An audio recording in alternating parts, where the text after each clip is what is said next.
Are Apple MagSafe cases too expensive for you? And are you tired holding your iPhone 12 Pro Max to be exact because you have small hands?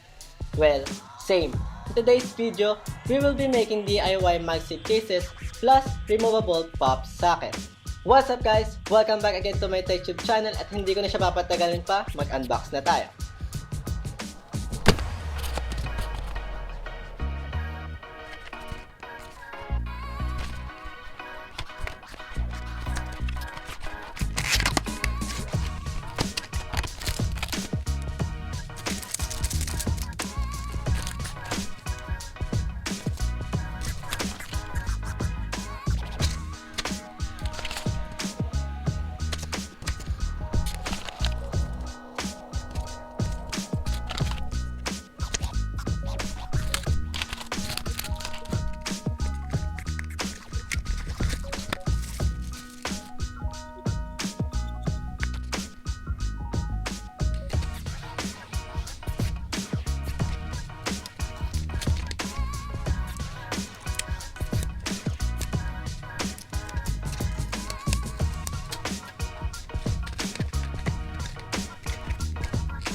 So guys, bago tayo pumunta sa mga steps kung paano i-assemble to, take note lang guys na hindi nagwo-work or hindi dumidikit itong ESR Halolock ring na to sa mga silicone cases o yung mga textured na cases. Kung gagamitin mo siya guys dito sa ating silicone cases or sa silicone cases na meron kayo, make sure na gamitan nyo siya ng super glue para mas mag-attach yung ring dito sa silicone cases.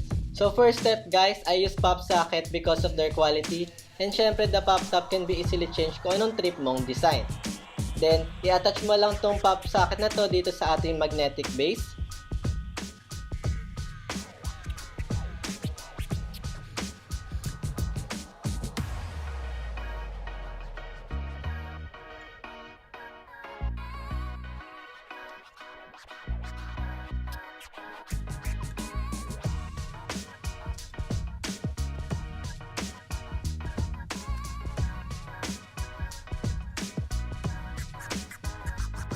And second guys, clean the back surface of your case using the cleaning kit na kasama dito sa ating ESR ring na to.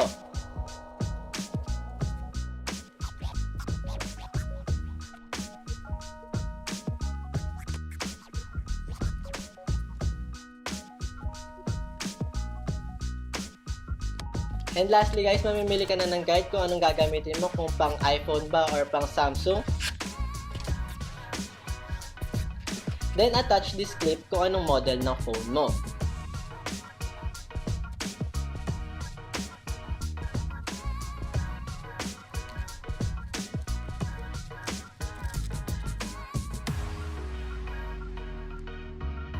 Pero ako guys, hindi ko na sinunod ko anong model nga ba yung phone ko kasi hindi rin naman ako gumagamit ng MagSafe charger.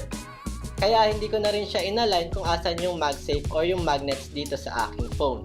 And guys, mas prefer ko kasi na mas mababa yung pagkakalagay ng ESR ring dito sa likod ng case na to.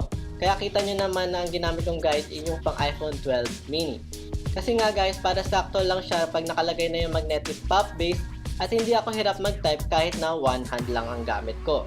And that's it guys, very easy lang siya. Hindi ka na mag-worry sa mga cases mong hindi MagSafe compatible, plus mas makapit siya kaysa sa mga MagSafe cases. Kita nyo naman dito sa video na to, sobrang kapit na tong magnetic base dito sa case natin.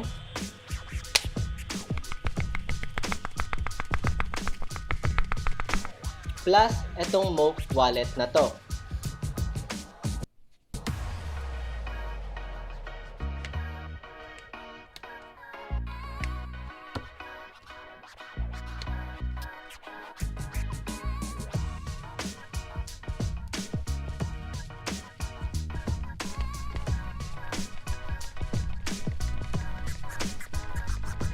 Take note guys na this ESR ring is not only for iPhone or Samsung but it works with other phone brands too.